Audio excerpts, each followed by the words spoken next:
aí, pessoas, tudo bem com vocês? Se você ainda não é inscrito aqui no canal, não esqueça de se inscrever, se inscreve agora, deixa o like aqui nesse vídeo, manda esse vídeo para um amigo caso você goste dele. Essas são coisas muito fáceis, muito simples e muito rápidas que ajudam demais o canal a permanecer ativo e a crescer cada vez mais. Hoje a gente vai conversar sobre um assunto que é meio tabu dentro da academia, dentro das ciências aqui no Brasil e em outros lugares do mundo, que é sobre a desvalorização da ciência, por que isso acontece, como que isso começou, e a gente vai abordar um pouquinho dos assuntos de Torre de Marfim e de maldição do conhecimento. Antes de qualquer coisa, eu gostaria de salientar fortemente que eu não estou tirando a responsabilidade do Estado pelo sucateamento do ensino superior, mas a democracia implica no Estado sendo meio que um reflexo, um espelho da sociedade. Claro que dentro de todas as suas limitações, a gente sabe como é que funciona o sistema político brasileiro, mas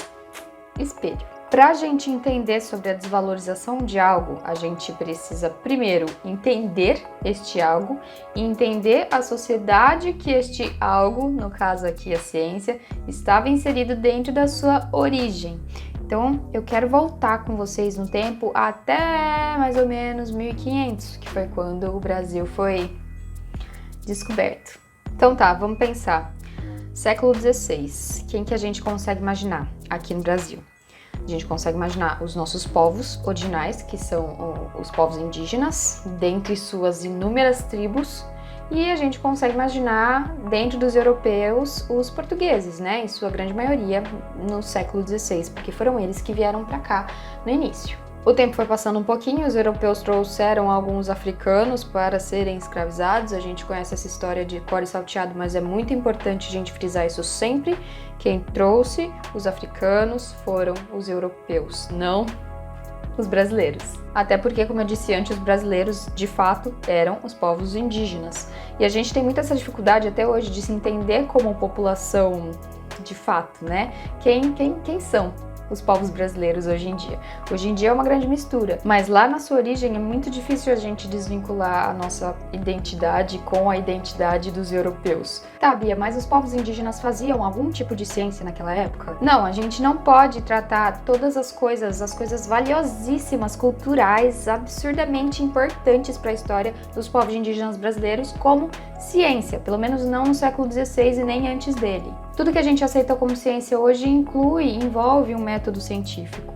E a gente não tem nem dado e nem se sabe como que as coisas eram feitas. E aí, conforme as décadas foram seguindo, tiveram alguns desdobramentos, sim, dentro de alguns campos científicos, como, por exemplo, dentro da alquimia, dentro da descrição de seres vivos, dentro da engenharia.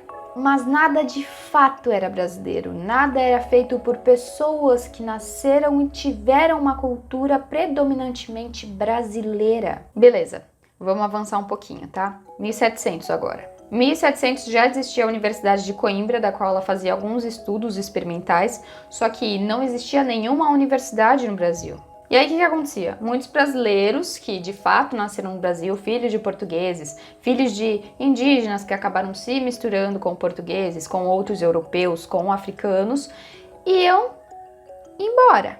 Mas será que era todo mundo que conseguia ir embora? Vai lá um filho de uma família escravizada que foi alforriado e ele vira pra mim e fala: "Não, mãe, eu quero ser médico. Vou para a Universidade de Coimbra me formar em medicina." Não, nessa época a universidade era só para quem era da elite. E aí uns 100 anos se passaram mais ou menos e a corte veio para o Brasil. E quando a corte portuguesa veio aqui para o Brasil, eles falaram: "Pô, beleza, né? Tá cheio de gente para me servir, mas não tem ninguém para me cuidar." E aí começaram a ser criadas universidades com o intuito de ser uma coisa mais tecnicista, com o intuito de servir a corte, mas não tinha um intuito de vamos descobrir coisas, né? Vamos entender como é que funciona o mundo. Não, era só para servir a família real.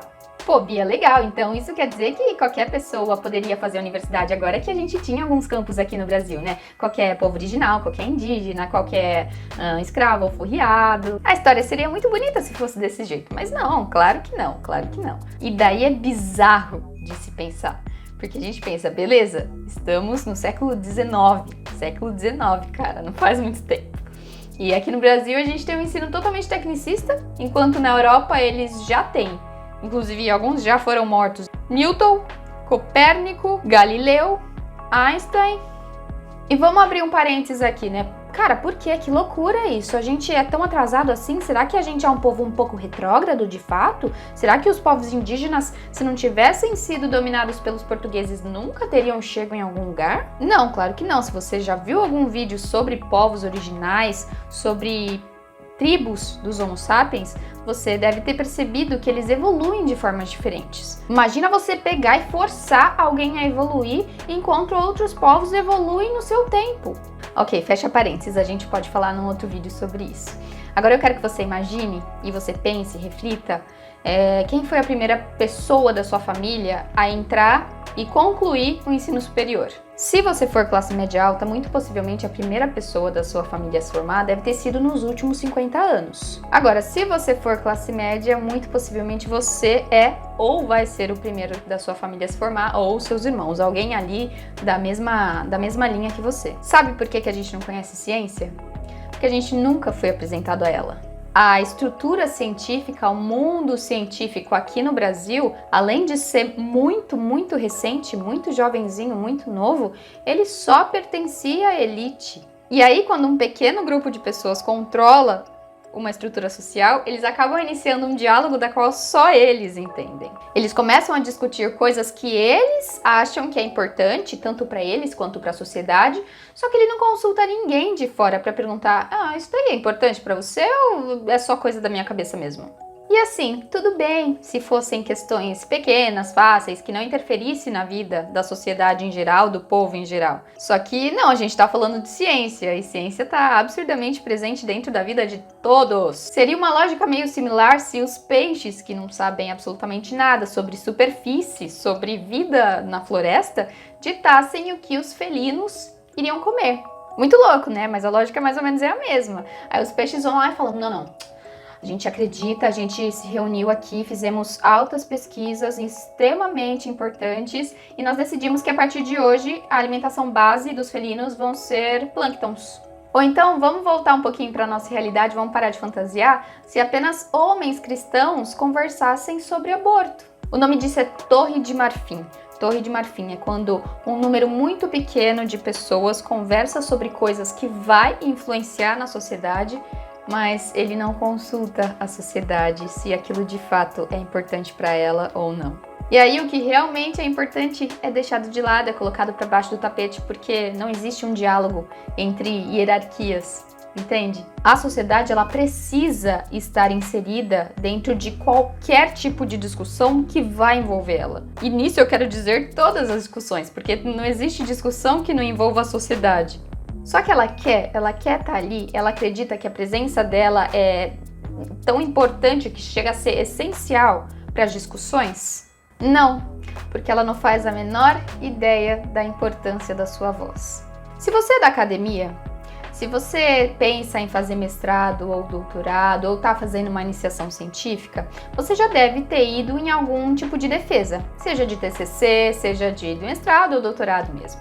E quem é da academia costuma falar difícil e ter orgulho que fale difícil, porque daí são poucas pessoas que vão entendê-los. E aí cria essa dificuldade entre os alunos de entenderem alguns termos científicos dentro do ensino superior. Mas imagina, se para o aluno que está ali inserido, que vai para a universidade todos os dias é difícil, imagina para alguém que nunca nem terminou o ensino médio. Bia, não, imagina, mas esse número é muito pequeno, né? É ínfimo, a gente nem devia estar discutindo sobre isso. 53% dos brasileiros não concluíram o ensino médio. E esse dado é de 25 a 60 anos. Isso inclui mais de 100 milhões de pessoas. Essa coisa de falar difícil e muitas vezes sem intenção, chama maldição do conhecimento. É quando você sabe tanto, mas você é tão especialista no assunto, que você acaba esquecendo que mais de 100 milhões de pessoas dentro do Brasil não têm o ensino médio. E aí fica a questão, meu querido amigo, minha querida amiga. O seu TCC, a sua dissertação, a sua tese, ela é entendível para essas pessoas? Essas 100 milhões de pessoas que nunca pisaram dentro de uma universidade? Mas foi o que eu falei, muita gente cultiva essa coisa da maldição do conhecimento de forma não intencional, de forma alguma mesmo. Até porque, Quando a gente fala sobre isso, a gente está falando geralmente de professores universitários. E esses professores estão inseridos dentro de um sistema. Isso é uma forma não intencional de destacar a grande desigualdade social da qual a gente vive, né? De forma alguma, longe de mim falar que isso é culpa de professor. Nunca, nunca. Ele está inserido num sistema. E o problema está aí dentro dele. Então, gente, dentro de tudo isso, a gente vê uma necessidade absurda de mudança. O sistema de cotas, mesmo como ferramenta paliativa, é uma ferramenta paliativa que funciona. O ProUni é outro programa que coloca pessoas de baixíssima renda, de baixa renda, dentro das universidades, pessoas que muito provavelmente nunca conseguiriam, sem um programa de auxílio, entrar numa universidade. O Ciências Sem Fronteiras, rest in peace. Era um programa lindíssimo que levava brasileiros para fora para fazer parte da sua pesquisa lá fora, com tudo pago, gente. A importância de se falar de ciências na escola desde cedo, de desmistificar essa ideia de cientista que é só homem, branco, tem que ter um cabelo em pé, que tem que ser maluco, que tem que gritar eureka quando descobre algo. Isso não existe. A ciência está inserida no nosso cotidiano de forma exaustiva. Tem ciência no carro, tem ciência na televisão, tem ciência na vacina, tem ciência no remédio, tem ciência no saneamento básico. E é por essas e outras que os trabalhos de divulgação científica são tão importantes dentro da nossa sociedade hoje em dia. Se uma sociedade democrática não entende a importância de se existir ciência dentro de um país, ela deixa de existir de fato. E a ciência deixar de ser considerada importante ou necessária é o primeiro passo para a gente voltar para o mundo medieval. E isso incluindo a peste, isso incluindo a varíola, isso incluindo o esgoto a céu aberto. Valorizem os trabalhos de divulgação científica, eles são imprescindíveis nos dias de hoje e em qualquer momento da história do Brasil. É isso, gente. Se você acha que esse vídeo é importante, passa ele pra frente, manda para um amigo. Não esquece de curtir, não esquece de se inscrever, não esquece de ativar o sininho. Um beijo, fiquem bem e até a próxima. Tchau, tchau.